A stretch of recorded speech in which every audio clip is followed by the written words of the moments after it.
Hola, buen día. Hoy estamos en más un episodio del Mundo Forestal aquí desde todo lo que es el potencial forestal de Paraguay. Y el invitado de hoy ya es una persona que conozco ya de una larga trayectoria, de un otro segmento realmente del mundo de la agroindustria, de la soja, pero que por estas cosas de la vida también está incursionado en el mundo forestal. Y hoy el licenciado, ¿no? Diego Puentes es el actual y reciente electo presidente de nuestro gremio, de la FEPAMA. Y bueno, y la idea es entender un poco desde la visión del gremio forestal, ¿no?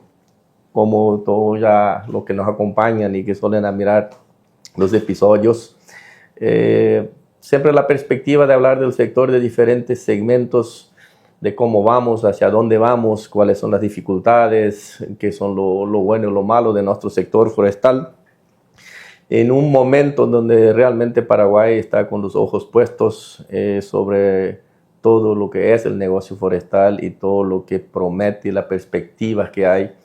Un horizonte muy amplio para realmente construir muchas riquezas dentro del país en todos los aspectos, sea social, sea ambiental y también en lo económico. Entonces, Diego, muchísimas gracias por aceptar la invitación para que la gente te conozca un poco. Si me puedes hablar un poco cómo llegaste vos al mundo forestal, porque sos formado, licenciado en... Yo soy licenciado, gracias hermano, está haciendo un poquito de memoria ahora cuando hablabas. Trabajamos desde 2011, 12, estamos en el arranque de Cayasa. De Cayasa, ¿no? Sí, sí. Bueno, yo soy licenciado en contabilidad, tengo experiencia en distintas industrias. Empecé en el mercado financiero, después en el de consumo masivo con tabaco, después petróleo, en Puma Transfigura. Mira un poco. Después en Cayasa cuando nos conocimos, en la planta de crushing de soja. Después pasé a trabajar en el Chaco con el grupo Atenil. Ahí hicimos una inversión importante en aserradero para la explotación de madera y algo de reforestación, y eso mutó en conservación de bosques con proyectos Red Plus de carbono y también explotación de manera sustentable de madera nativa. Bueno. Hoy seguís en el grupo Atenil, ¿no? Hoy estoy en el grupo Atenil, correcto. Ok, perfecto. Y bueno, realmente donde nos unimos, o sea, donde nos conocimos, fue justo en el proyecto de Cayasa, ¿no? Y la gente puede preguntar, Chiqui, ¿cuál es la conexión, ¿no? del mundo forestal con Cayasa, ¿no? Pero para que los que no saben, ¿no? Esta fábrica, para que funcione, para que realmente salga aceite de soja, necesita de biomasa, y es una biomasa forestal. Y yo me acuerdo que en aquel entonces, cuando empezamos nuestras negociaciones, había una premisa básica que era que la biomasa sea 100% de origen sostenible, ¿no? Correcto. O sea, finalmente de plantaciones forestales. Y que sigue hasta hoy, ¿no? O sea, esta es una industria muy, muy activa, realmente trabajan muy bien, y hasta hoy el consumo de la biomasa es 100% de origen sostenible, y realmente es una industria admirable, ¿no? Pero hace pocos días asumiste como presidente del gremio, ¿no? Evidentemente ya sos socio, y creo que no sé si estabas en el consejo también. Así mismo, si no me equivoco, estoy en el consejo de 2018 o 19. Ya. Los estatutos establecen que hay que estar al menos 2 periodos como miembro para poder ser presidente, vicepresidente o secretario. Entonces esta vez me toca la posta de que tratemos de impulsar nuestro gremio y nuestra industria. Ya. ¿Y qué es tu perspectiva, no? Porque vamos a ser sinceros, ¿no? Hay que hacer un poco historia de cómo se comportó el sector forestal, ¿no? Nosotros construimos nuestra historia forestal sobre la parte de la explotación de los bosques naturales, ¿no? O sea, que es el proceso natural de cualquier desarrollo, ¿no? No es diferente en Paraguay como fue en cualquier país. Muchas veces escuchamos hoy que los europeos o todos los países más desarrollados están muy preocupados de qué Paraguay hace con sus bosques, o qué Brasil, o qué todos nuestros países en vías de desarrollo hacemos con nuestros bosques, ¿no? Pero hay que mencionar que nuestras superficies de protección hoy son muy superiores a lo que ellos realmente tienen, ¿no? ¿Por qué? Porque el proceso de ellos fue mucho más largo ya en términos de lo que finalmente mantuvieron como reservas, ¿no? Pero en el momento que la historia de Paraguay, con el tema de la apertura de las fronteras agrícolas, más lo que es las fronteras ganaderas, entonces tenemos una trayectoria donde Paraguay tenía un periodo de muy importante exportador de madera, ¿no?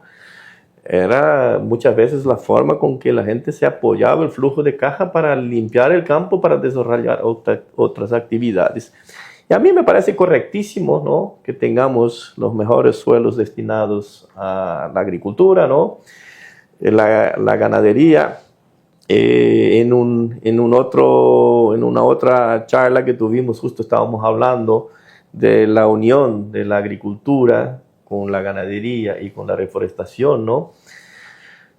Pero llegamos en un momento donde en 2004 finalmente ingresa la ley de deforestación cero. Nos quedamos solo con el manejo de bosques en la región oriental, que son muy pocos bosques que se manejan. Y el Chaco paraguayo, que tiene una estructura distinta del bosque atlántico, ¿no? Donde tenemos finalmente una vegetación que no se presta exactamente a la industria que se venía desarrollando. Entonces, entramos en un limbo donde finalmente no podemos más cortar muchos árboles, pero la industria está. Y pasamos a entrar en un otro modelo que son las plantaciones forestales. Y como aún eran actividades como se dice, de inicio, porque realmente reforestando de forma más intensiva estamos los últimos 2-3 años, ¿no? O sea, queremos hacer justicia, vamos a decir 5 o 6, ¿no? Pero que realmente recién estamos empezando a tener oferta de madera para una industria que estaba acostumbrada a procesar otro tipo de rollo, ¿no? Entonces vos estás llegando en un momento en la presidencia donde estamos en ese punto de flexión. Así mismo, bueno, quiero hacer, si nosotros nos fijamos, Paraguay ya quita su ley de protección y de reservas en el año 1973. O sea que era la reserva de los 25%. Del 25%. O sea, Paraguay ya tuvo una visión hace 50 años de protección o de reservas, cosa que nuestros vecinos, y menos en Europa, hicieron. Entonces, es cuestión de, coincido en el tema de la frontera agrícola y todo, pero uno sobrevuela los cultivos y hay mosaicos de bosques en nuestra tierra. Es tremendo los mosaicos que están cuando vos miras todo el sector agrícola, es tremendo. Ahora, uno vuela encima de Santa Fe, Córdoba o Paraná, Brasil, y no hay un arbolito. Y en Europa la misma cosa. Entonces, yo creo que Paraguay siempre fue un país con cierta visión de conservación también. Entonces, no es que no es como muchos pintan de que acá echamos todo lo que hay, de que arrasamos con todo. Y después, en el siguiente punto de la industrialización que vos decís, y sos uno de los pioneros en eso, nosotros seguimos dependiendo de nuestra matriz energética en gran parte de la leña, del chip, y las proyecciones de crecimiento de industrias aparentemente va a seguir el crecimiento. Entonces vamos a necesitar incluso más biomasa, y yo creo que es importante que vayamos formalizando ese negocio y que la gente que haya invertido en madera sustentable pueda utilizar o tenga ventajas versus la madera nativa, que por ley está restringida, ¿verdad? Y casualmente cuando empezamos a trabajar en ese momento, los socios de Cayasa tenían autorregulación de que no podría haber maderas nativas dentro de la leña. Yo creo que hicimos un buen proceso de trazabilidad, seguimiento, control. O sea, realmente es algo posible de hacer, es algo realizable y no es algo muy complejo, ¿verdad? Y respecto a qué espero del gremio y qué es lo que me entusiasma, yo me quedé sorprendido en los estudios que hizo el el gobierno junto con McKinsey de que la única industria que podría realmente darnos un salto importante de PIB es la industria forestal. En todo, integrando la producción forestal, la industria y productos con valor agregado, e incluso las industrias de pulpa, ¿verdad? Como Paracel o un probable proyecto de Silvipar en el sur. Entonces, yo creo que el gremio en eso tiene que enfocarse, tratar de trabajar con el gobierno, hacer políticas de Estado. ¿Y cuál es el ejemplo? El ejemplo de Uruguay, sí. El ejemplo es Mato Grosso. Vos conocés más que yo, pero yo me atrevería a decir que jamás Uruguay o Mato Grosso puede competir con nosotros en costos, sí, en calidad y en seguridad jurídica. Tal vez Uruguay, pero Brasil es bastante complejo. Y entonces yo creo que hay una oportunidad. Tenemos que hacer que hayan proyectos estatales de financiación a largo plazo para que podamos integrar todo, desde la producción forestal, la industria, e incluso tenemos que agregar el carbono, los créditos de carbono en el proceso, porque yo creo que eso es un ingreso adicional. Es una importante palanca, sí, financiera, sí, para sí, sobrevivir el proceso, ¿no? Correcto, es que para empezar a recibir un flujo antes. Y algo que hablamos también alguna vez, Romano, el tema de la biodiversidad o el tema de la huella del agua. Yo creo que la industria forestal, el que dice que el eucalipto es un infierno verde, nunca se fue a un eucalipto. No, definitivamente no pusieron pie adentro, sí, de una plantación. Sí, uno va y encuentra distintas especies, distintos...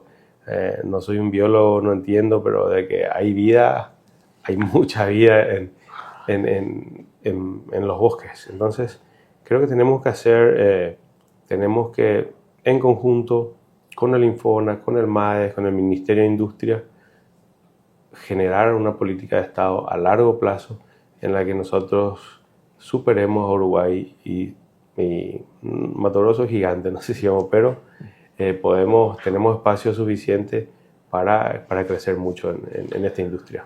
Sí, yo siempre me gusta utilizar el término construir eso a 4 manos, a 6 manos, a 8 manos, ¿no? O sea, como vos lo mencionaste, yo creo que el Estado paraguayo realmente hoy tiene en su retina el tema de los proyectos forestales. El evento de ayer y hoy que están teniendo ahí sobre el tema de crédito de carbono, he visto que está el presidente, están los ministros, están los gremios presentes. Yo creo que hay una motivación muy grande en este sentido, ¿no? Y el entendimiento también de que realmente el sector forestal puede hacer la gran diferencia. Yo cuando tenía que defender la tesis de los proyectos forestales, siempre utilicé un poco lo siguiente, ¿no? O sea, Paraguay, si hablamos del sector primario, tiene una agricultura muy bien establecida, con sus fronteras al límite, ¿no? Tal vez podemos crecer un poquito más con la tecnificación, ¿no? Sojas más resistentes a determinadas condiciones, entonces capaz que podemos crecer un poco más. Pero la frontera agrícola de soja y maíz yo creo que está ya a su tope. La ganadería está creciendo bastante fuerte en el Chaco, en la región oriental también tiene sus limitaciones por el tipo de campo, entonces una ganadería, como dice, poco rentable, por llamarlo de una manera, ¿no? Pero si miramos tanto la parte agrícola como la parte ganadera, siempre fueron los pilares fuertes del sector primario, pero con ciertas vulnerabilidades. La agricultura, un año malo para la agricultura es un año malo para el país, ¿no? Incluso me acuerdo que allá atrás tuvimos alguna vez algunos crecimientos extraordinarios, excepcionales, y vos mirás la razón por la cual era una combinación, excelente cosecha con precios exorbitantes, ¿no? Sí. El año pasado mismo el crecimiento del 6% del Producto Interno Bruto se debe en una buena parte porque tuvimos un buen resultado agrícola, ¿no? Ahora de vuelta parece que estamos batiendo el récord de producción de soja, vamos a pasar los 12 millones de toneladas. Por el otro lado, la ganadería Yo siempre me acordaba de que estábamos todos muy bien en la parte ganadera y finalmente surgía un verso de Astosa y el Paraguay quedaba frenado, ¿no? Y realmente en la parte ganadera estamos sufriendo porque yo creo que hace 10 años estamos estacionados en el hato ganadero más o menos de 14 millones de cabezas, ¿no? Entonces, ¿cómo yo veo el sector forestal? Como una actividad del sector primario que puede dar más estabilidad al campo en términos de ingresos, ¿no? Porque vos mismo lo mencionaste, nosotros si miramos en términos climáticos, Uruguay, que tiene en torno de 1.200.000 hectáreas, tiene temperaturas mucho más bajas do que nosotros, ¿no? Acá nosotros tenemos lluvia, suelos y temperaturas adecuadas con un crecimiento por encima de lo que logra Uruguay. Y Mato Grosso tiene un aspecto de periodo de sequía, ¿no? Donde hay años que realmente los afecta. Entonces Paraguay en este sentido, yo creo que el desarrollo forestal es muy, muy bueno y no tenemos nada a envidiar a los mejores sitios forestales del mundo, ¿no? Y que eso puede ser una palanca muy importante, ¿no? Entonces, si realmente pensamos, ¿no?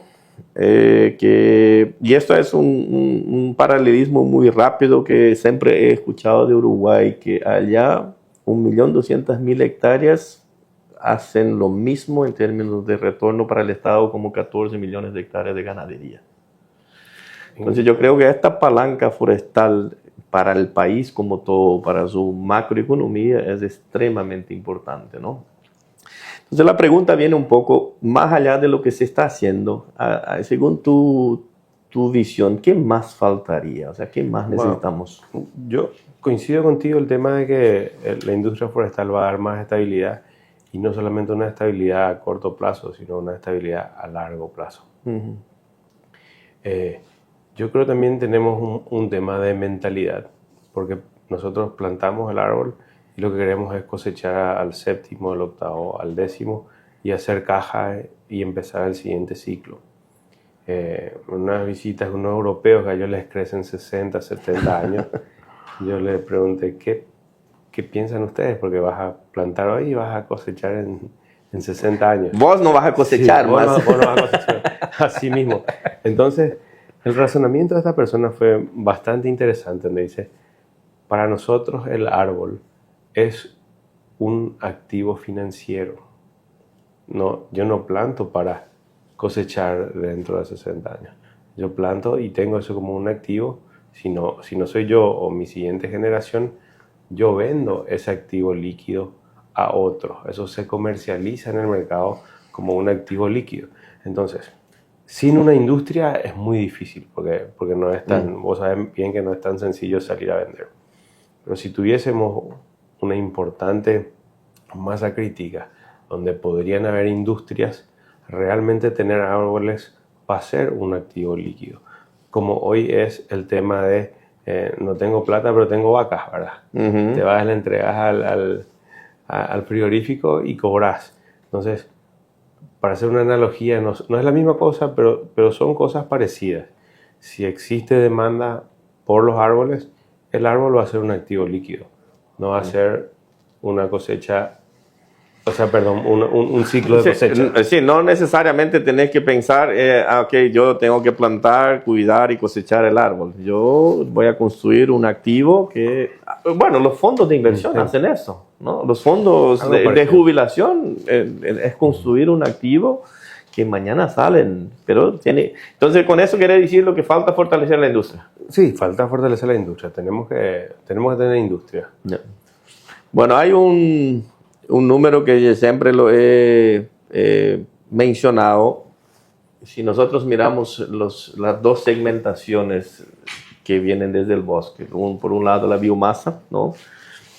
Paraguay tiene una matriz energética del 42-43% de biomasa. La gente a veces dice, pero Paraguay la energía eléctrica. Pero energía eléctrica significa que algo como 15% de nuestra matriz. Creo que sí. 42-43% de biomasa, el resto son hidrocarburos. Entonces, la proporción mayor está dentro de la biomasa. Y evidentemente aún tenemos mucha presencia de la biomasa de nativos, que si nosotros hoy dividimos la demanda paraguaya en biomasa, hay estudios nuevos que lo calculan en toneladas de materia seca, pero si tomas en metros cúbicos, hoy estamos hablando de algo como 16 millones de metros cúbicos al año, que es el consumo de la industria paraguaya de biomasa. Cuando la gente dice, ¿dónde? ¿No? Unos años atrás estuve dando una charla para unos cuantos jóvenes y la premisa ahí parece que ellos querían que yo empiece la charla porque tenía incluso un título bastante ecológico, ¿no?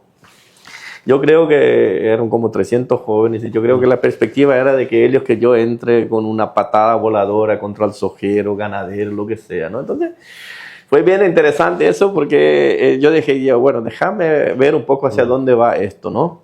Y finalmente, cuando era a la mañana, entonces la primera pregunta que yo le hice, che, ¿quién tomó café con leche aquí hoy, no? Alce la mano. Y bueno, ¿y quién tenía panificados en ese café con leche, no? ¿Y quién estaba con un omelette, no?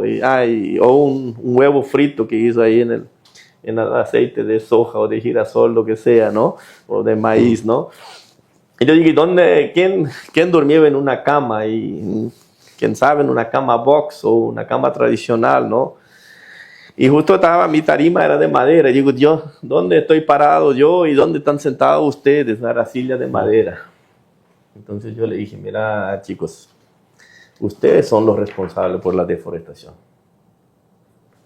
Eso, pero ¿cómo? Están consumiendo, ¿no? Dejen de consumir, nosotros no vamos a tener a quién vender, ¿no? Así de simple es la cosa, ¿no? Entonces fue tan impactante esto para ellos que dice, pero entonces esa es un poco la historia cuando nosotros hablamos de biomasa. Entonces el mercado paraguayo, el 60% es consumo industrial. Anteriormente era un 50-50, 50% industrial y 50% doméstico. En este doméstico entra todo lo que es el carbón, entra lo que es chipa, lo que es panificado, el pollo, todo esto, ¿no? Y el consumo en la propia casa, ¿no? Pero hoy esta proporción, las casas se están tecnificando, cada vez más eléctrico, ¿no? Y por el otro lado el consumo industrial sigue aumentando y ese consumo es más o menos aumenta al ritmo del Producto Interno Bruto paraguayo. ¿Okay? Eso es más o menos. Entonces hoy tenemos una proporción 60-40, pero ¿qué pasa? De toda nuestra demanda, solo el 30% de origen sostenible, más o menos. El 70% aún es nativo. Es nativo. Entonces hay un horizonte muy grande para crecer en términos de biomasa. Ya por el otro lado, ya que hablamos de que necesitamos la industria y antes decíamos que nosotros venimos de un segmento donde explotábamos los bosques naturales y esto vino en detrimento por la falta de este tipo de rollos, que son rollos más gruesos, más nobles, todo lo que sea. Yo estimo que hoy nuestra industria local, la capacidad instalada, si bien que muchas son máquinas que necesitan más tecnificación y son muchas de obsolencia, ¿no? Pero yo estimo que hoy nosotros estamos trabajando más o menos a un ritmo de 40% en nuestras fábricas, ¿no? Hay muchas otras industrias surgiendo, industrias nuevas surgiendo, hay fábricas de plywood nuevas, hay aserraderos nuevos, ¿no? Pero realmente, si nosotros quisiéramos transformar todo esto en una producción full time, ¿no? Nuestra industria está trabajando a full y nuestra biomasa 100% sostenible.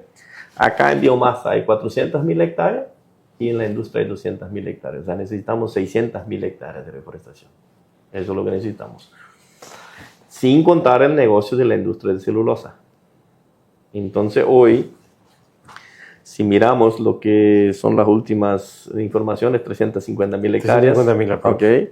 De esto podemos posiblemente así poner la cuenta de la industria de celulosa unas 100.000. Nos sobra 250.000. Dentro de esas 250.000 todavía venimos con una herencia un poco ingrata, que fueron aquellas plantaciones hechas bajo ley, que no eran tan bien cuidadas. Entonces, posiblemente tenemos unas 200.000 para atender un mercado de 600 sostenibles, ¿no? Entonces yo creo que hay cortos y si crecemos a un 50.000 hectáreas por año, deberíamos estar creciendo a un 120.000 hectáreas por año, pensando en este ciclo de rotación, sin mirar el potencial de las industrias de celulosa, ¿no? Entonces yo creo que el desafío es grande para el gremio, para todo el sector, ¿no es cierto? O sea, entonces, más allá también de fomentar la industria, para salir del 50 al 120.000 hectáreas, ¿cuál es el camino? Yo creo que el tema de la industria con la materia prima es huevo o gallina. Sí, que viene primero. Sí. Nadie va a poner una industria donde no hay materia prima.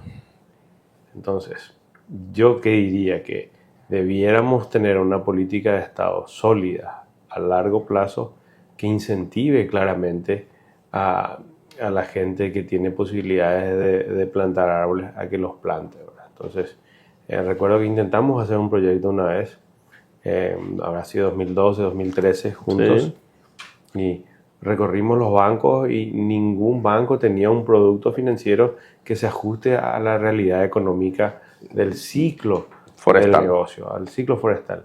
Golpeamos muchas puertas, nos fuimos a muchos lugares y no conseguimos. Después creo que hubo unos cambios, mejoraron las condiciones y está algo mejor. Pero en aquel momento recuerdo que no había. En 2012, habrá sido 2013, no me acuerdo. Entonces, yo creo que hay que hacer una política de financiación a largo plazo, pensar a largo plazo y también, ¿por qué no?, de incentivos. Reflotar la ley o una ley nueva que incentive a la gente a plantar más, que traiga fondos de jubilación o fondos de inversión que inviertan acá, porque vos sabés mejor que yo, porque sos técnico, ningún árbol en el mundo crece tan rápido como acá. Así es. Entonces es una oportunidad y no solamente eso es biológico, también es financiero. Ahora, si uno en vez de empezar a facturar a los 10 años puede empezar a facturar a los 6, 7, cambia la ecuación significativamente. Entonces creo que tenemos que hacer desde el sector privado marketing al respecto y pedir al gobierno el apoyo para que podamos tener esos incentivos, podamos tener esa financiación y hagamos que haya más materia prima para que lleguen las industrias. Yo creería que sin materia prima no vamos a tener industrias. Sí, justo yo participé de muchas, incluso llegué a hacer estudios pensando en este producto proforestal de la AFD, puntualmente, que es hoy que existe desde del Estado. Allá atrás, como vos mencionaba, él era un producto que finalmente las tasas no eran nada amigables con el negocio. El segundo punto siempre son, porque como este es un producto que tiene que pasar por las IFIs, ¿no?, las instituciones financieras locales, y nuestra estructura financiera hoy siempre está sobre garantías hipotecarias. Entonces acabas hipotecando tu casa, tu vida para trabajar. Entonces, si vos pensás, y tampoco los plazos eran los adecuados. Esto sufrieron algunas modificaciones. Hoy finalmente vos podés financiar el proyecto a más largo plazo, tanto capital cuanto interés. Evidentemente, las tasas aún no son las adecuadas y tampoco las garantías, ¿no? O sea, para mí el activo forestal tiene que ser la garantía, porque una cosa es cómo Uruguay dio el gran salto. Y yo una vez estaba en una conversación, evidentemente hay varias acciones que Uruguay tomó, pero una de las acciones fue el Uruguay dio el gran salto que cuando aquel tipo que no tenía tierra, pero tenía un entendimiento financiero y tenía ganas de involucrarse, lograba hacer proyectos forestales. Nosotros, si no tenemos tierra, difícilmente plantamos un árbol, porque primero gastas tus recursos para la adquisición de la tierra y después tenés que hipotecar esa tierra para reforestar a tasas, corriendo 100% de los riesgos, porque el negocio siempre tiene sus riesgos, ¿no? Entonces yo creo que lo que realmente falta hoy es sincerar esta conversación. Porque, y ahí yo soy un crítico y siempre digo, nosotros con las instituciones locales, ¿no? Todos quieren ser verdes. Pero ¿quién pone el riesgo? ¿Y quién pone el trabajo? O sea, prestar plata no es ser inversor. Prestar plata es vender tu producto nomás, ¿no? Entonces, ese es un poco el desconfort que yo siento siendo también del sector empresario y teniendo que recurrir todo el día a buscar formas de cómo reforestar, ¿no? O sea, yo creo que esta es la parte que hay que sincerar cuando hablamos de tener condiciones mejores. Sí, o sea, yo coincido contigo y uno lee la ley de vuelo forestal y es bastante interesante. Yo creo que es una ley bastante sólida y bien hecha. Ahora, ahí ya uno entra a depender del apetito del riesgo de la institución financiera y muchos no aceptan el vuelo forestal como garantía, muchos bancos. Entonces, hay que buscar dónde se compensa ese riesgo. No sé si es con una póliza de seguro. Claro que todos los costos van sumando, ¿verdad? Pero, de nuevo, yo creo que el Estado debiera tener una política de Estado a largo plazo para financiar e incentivar las plantaciones forestales. Creo que mencionaste algo extremadamente importante de cómo estructurar pólizas de seguro para esto, ¿no? O sea, yo creo que si queremos mezclar los temas, cuando hablamos de créditos de carbono, siempre queda una parte de estos créditos quedan en una bolsa de seguros, ¿no? Por llamarle de una manera. Correcto, ¿no? Le llaman una especie de buffer. Queda como una garantía de fiel cumplimiento. Exactamente. Para el final, ¿no?, del proyecto. Claro, ¿por qué? Porque parten de la premisa de que si acá tenemos miles de proyectos, algunos no van a posiblemente tener éxito deseado y usamos ese buffer para cubrir ese espacio. Correcto. Ese es más o menos el concepto. Entonces yo creo que esto sería fantástico si realmente tenemos chance de tener desde algún lado, porque hoy por hoy, si vos tenés una tasa que finalmente termina siendo para nosotros de tomar la plata del proyecto, terminamos con una tasa de entre 9 y 10%. Tenés que negociarla muy bien. Si tenés condiciones de repagar algo antes, te van a bajar un chiquitito. Pero si sobre esto querés cargar un seguro forestal, por ejemplo, ya se te fue todo el beneficio, ¿no? Se fue el margen. Se fue el margen, ¿no? Entonces yo creo que hay que, por un lado, trabajar que estas tasas sean más amigables. A mí me preguntaron en otras circunstancias cuál es tu tasa entonces. ¿Cuánto estás dispuesto a pagar? Yo estoy dispuesto a pagar entre 5 y 6%. Este es el valor del dinero en el mundo, más o menos, ¿no?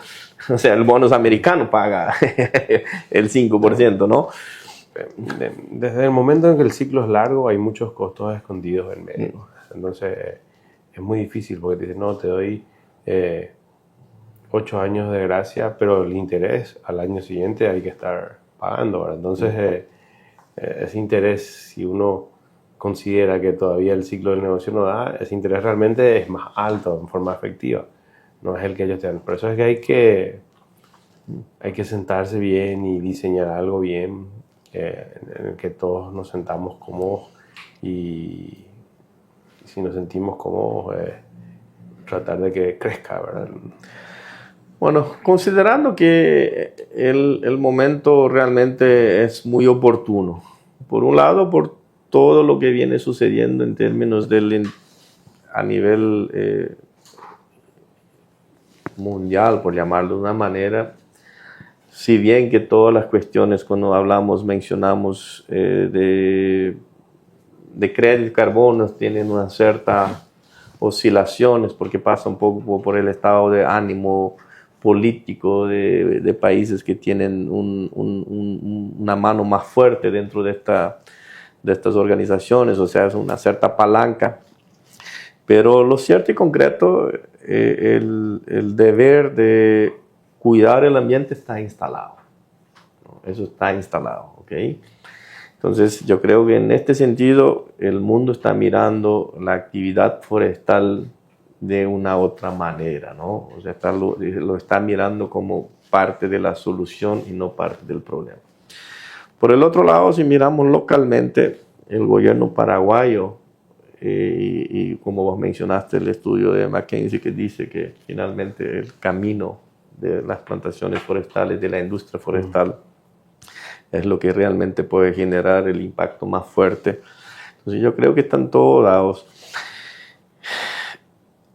Como gremio, tenemos ya algo en cabeza que podemos plantear, que podemos sugerir. Eso es una construcción que empieza ahora con tu llegada a la presidencia. Yo estoy trabajando en un borrador para compartir con los socios para que cada uno vaya dando su parecer y podamos enriquecer para tratar de hacer un fondo de garantía forestal, ¿verdad? Y recibir un apoyo importante para tratar de dar ese empujón que necesitamos. Ok, perfecto. ¿Y por esto incluiría también un poco el concepto industrial? Yo creo que tenemos que meter incentivos para todo, ¿verdad? Porque después volvemos a lo de huevo gallina, ¿verdad? Claro. Si tenemos una materia prima. Y no, estaba pensando en más algo que no mencionamos y que hay un déficit habitacional significativo en todo el país. Yo creería que la madera es la solución. La solución por economía y por ingeniería, ¿verdad? Yo creo que sería una forma de acortar el déficit en forma rápida. Qué lindo sería si aprendemos a construir como los americanos, ¿no? Así mismo. Chile no, porque ahí no es tan lejos. Claro, Chile acá mismo está más cerca, ¿no? Mismo el sur de Argentina, ¿no? Sí. No, y para los que van a escuchar cuando hablamos de cómo lo hacen, ¿no? O sea, a veces la gente interpreta y ahí es un poco la desinformación, ¿no? De que tener una casa de madera es algo inferior que tener una casa de ladrillos o lleno de hierro, de hormigón, ¿no? Ahora, si te vas a la condición que te entrega una casa de madera o todo en términos climáticos, en términos de bienestar, es 10 veces superior en términos, porque es una barrera tanto para el calor cuanto para el frío, ¿no? La construcción. Sí. Te doy un ejemplo. Si entras a una de estas plataformas de alquiler de casas o cabañas o lugares de veraneo o de invierno, las casas de madera valen más que las casas de hormigón. O sea, por lo que estás diciendo. Entonces es como que tienen un valor agregado positivo por el confort, las casas de madera versus las casas de hormigón. Pero nosotros acá tenemos un concepto distinto. Me alegra mucho que tengas comentado esto y que tengas esa visión, Diego, por lo siguiente. Yo algunos años atrás hice un trabajo con... La verdad me buscó una estudiante de arquitectura y ella decía que tenía un proyecto donde quería hacer escuelas a partir de la construcción de la madera. Ese era su proyecto de tesis. Y yo, en paralelo, yo estaba trabajando en un proyecto de casas modulares a partir de la madera, ¿no? Entonces me fue muy oportuno que ella llegue y realmente hicimos un diseño y después la maqueta, todo esto del proyecto, donde realmente hicimos escuelas de una manera, o sea, el diseño, el proyecto como un todo, de una manera que ni aire acondicionado no necesitas, porque el tema constructivo distinto, ¿no? Porque la gente dice, sí, pero ¿cómo no vas a necesitar aire acondicionado si tenés 45 grados? Sí, pero 45 grados está en el aire, no está en el suelo, ¿no? No estás en los ambientes que refinaste aire más fresco y todavía, ¿no? Sí. Entonces, y este fue un proyecto que por un lado fue, como se dice, 5 felicitados de punta a punta en la tesis, después ganó premios, que incluso esta ingeniera tuvo chance de viajar por esta premiación a Buenos Aires, después tuvo una bolsa para ir a estudiar en Francia, detrás de este proyecto, ¿no?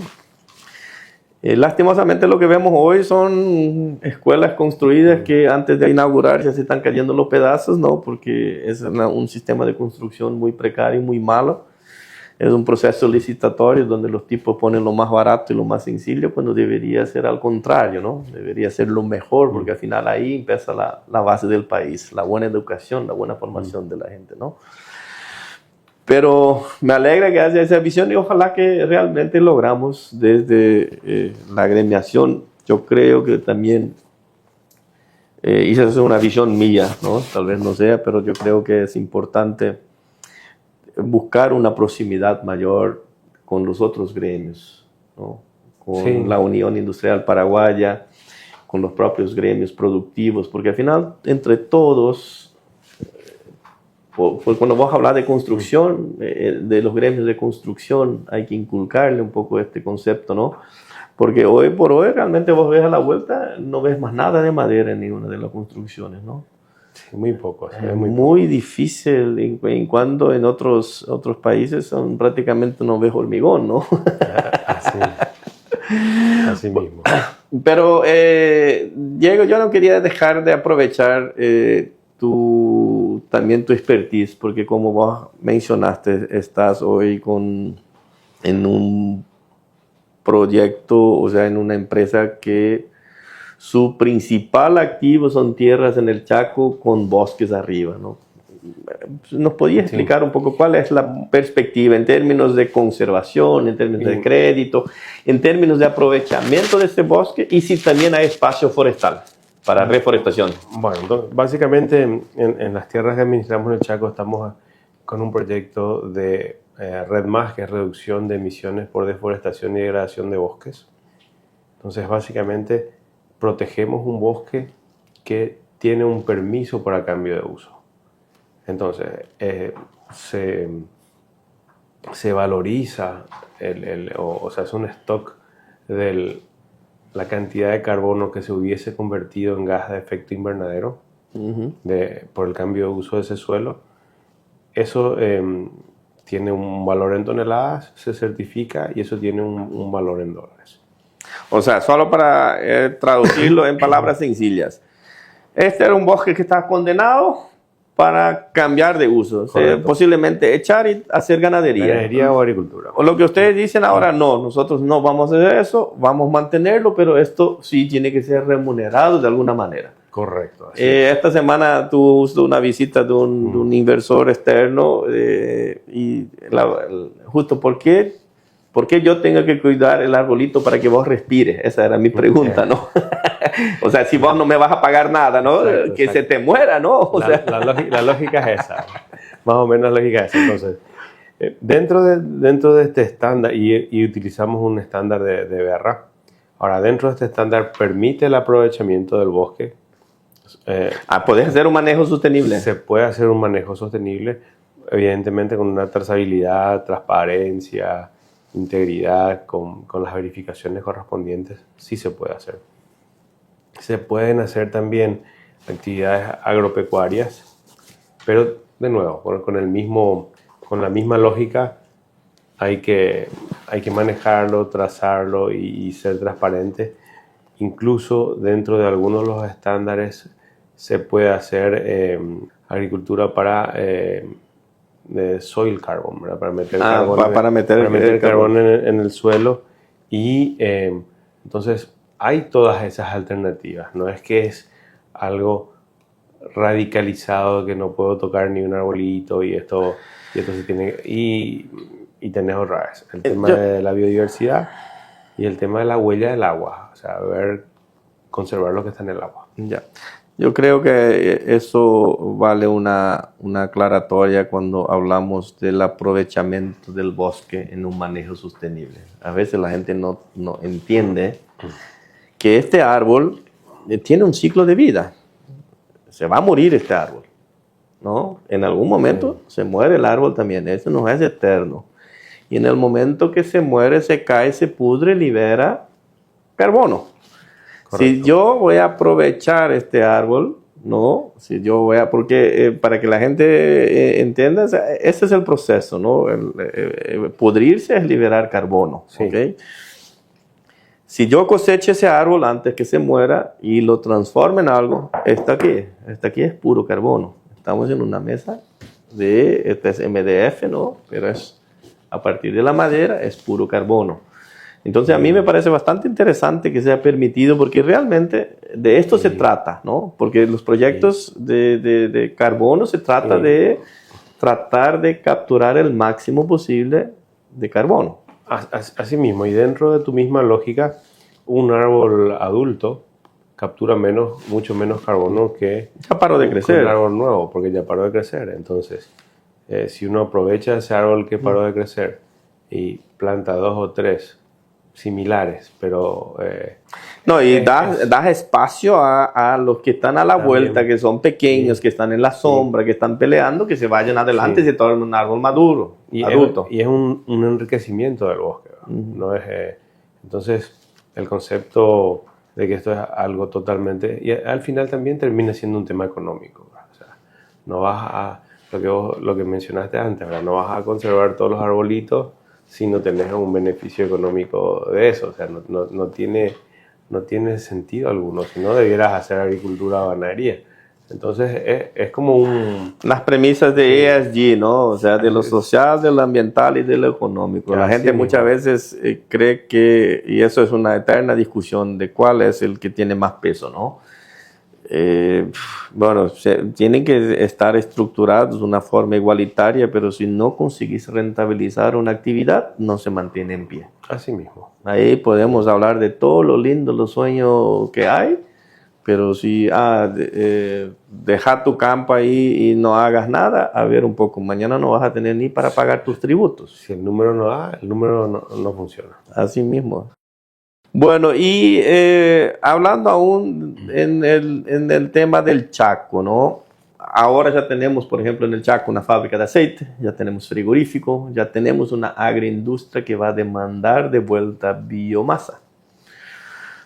Y posiblemente la misma historia, porque allá se usa un poco más de madera todavía también, ¿no? Para la construcción, para todo lo que es la parte de muebles, toda la gente está muy acostumbrada todavía a madera sólida.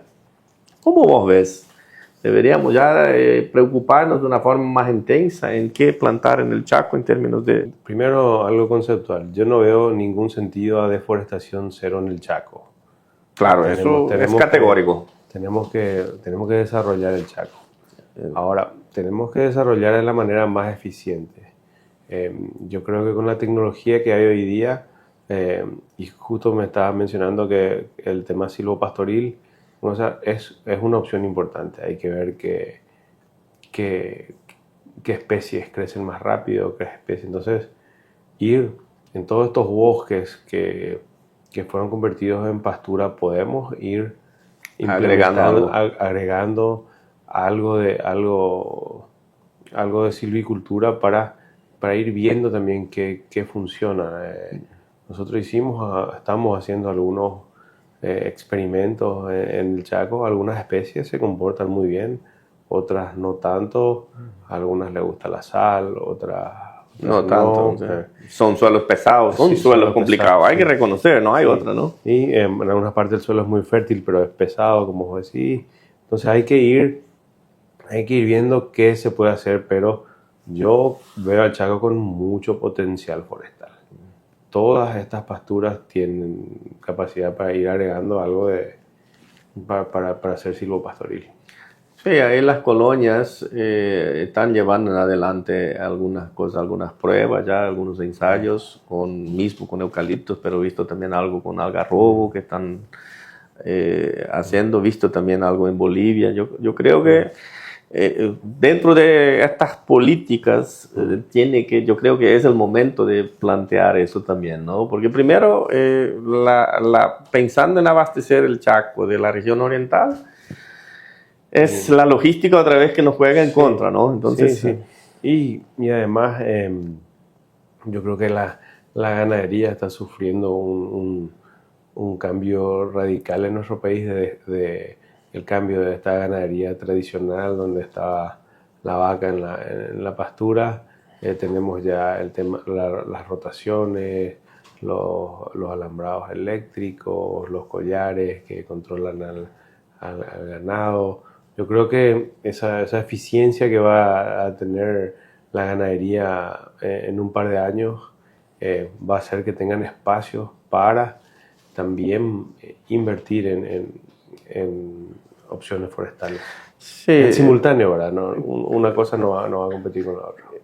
claro, la gente está saliendo del proceso más tradicional y eso es en todos los rubros lo mismo, ¿no? O sea, posiblemente allá atrás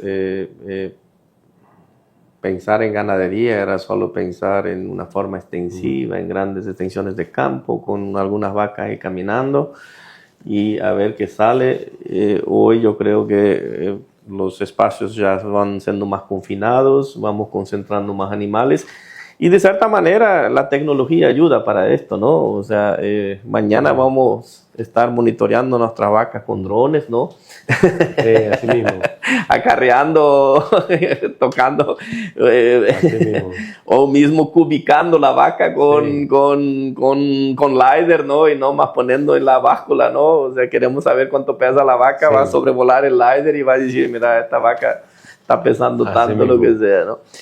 Bueno, Diego, para no alargar demasiado mucho y yo sé que y me encanta que en estos días te he visto en muchos medios de prensa y hablando de nuestro sector, yo creo que realmente es muy, muy bueno tomar este protagonismo dentro del sector y más aún sabiendo que tenés esa visión para llevar nuestras necesidades, nuestras demandas como sector forestal por adelante, ¿no? Me imagino que no es una tarea fácil estar enfrente a un gremio, ¿no? Porque hay siempre, como todo, hay que saber sobrellevar un gremio donde hay disputas de poderes, ¿no? Porque al final de esto se trata, al final estamos agremiados empresarios, ¿no? Que cada uno quiere llevar lo suyo. Entonces estar en el medio de ese campo de batalla no creo que sea tan sencillo, más allá de todos los compromisos que conllevan. Pero para aprovechar ese espacio, ¿qué mensaje dejarías hoy desde Diego y desde el presidente del gremio? Bueno, combinaría las dos cosas. Para mí, si logramos llegar a hacer una integración entre la producción forestal y la industria, va a tener eso un efecto derrame muy importante en nuestra economía. Tanto desde el punto de vista macroeconómico como desde el punto de vista social. Porque si pudiéramos generar toda la mano de obra que tiene proyectada la industria en los próximos años, realmente va a ser muy importante. Y desde el punto de vista medioambiental, ni hablar, ¿verdad? Ya hablamos, si plantamos árboles va a haber biodiversidad, vamos a proteger el agua, esto va... Yo creo que Paraguay, si quiere convertirse... Paraguay ya es un país verde, pero si quiere convertirse en un ejemplo mundial, es la industria forestal la solución. Yo creo que realmente si miramos nuestro entorno, nosotros vivimos y dependemos profundamente del sector forestal, ¿no? Sí, sí. Entonces yo creo que más que acertado, Diego, y agradezco mucho tu tiempo y tu espacio que hayas dado para aportar eso y bueno, muchos éxitos en nuestra jornada. Yo creo que todos estamos muy convencidos de que necesitamos seguir trabajando de una forma muy dura, pero yo creo que el camino está trazado, yo creo que el mapa hacia donde tenemos que llegar está, ahora hay que seguir abriendo frente para llegar allá. Entonces, muchísimas gracias. Gracias, Romano. Bueno, perfecto. Hoy estuvimos reunidos con el licenciado Diego Puentes. Diego es un industrial que finalmente terminó en el sector forestal, está trabajando hoy en un proyecto fantástico en el Chaco, de la parte de Atenil, ¿no es cierto? ¿No? También con proyectos de crédito carbono, pero también visualizando todo lo que puede ser el horizonte forestal. Y como presidente frente al gremio, evidentemente una tarea bastante complicada por todo el histórico que necesitamos muchas veces transformar un sector y es parte del proceso, ¿no? Es parte del proceso natural de todo lo que ya pasaron, de los países que están más evolucionados en el segmento, pero yo creo que lo que viene pasando en los últimos años del Paraguay son extremadamente importantes y no tengo ni una sombra de duda que estamos en muy buen camino y que realmente vamos a ser protagonistas de este crecimiento que Paraguay está teniendo. Entonces, muchísimas gracias, Diego, nuevamente. Dale, gracias, hermano. Una buena jornada. Dale.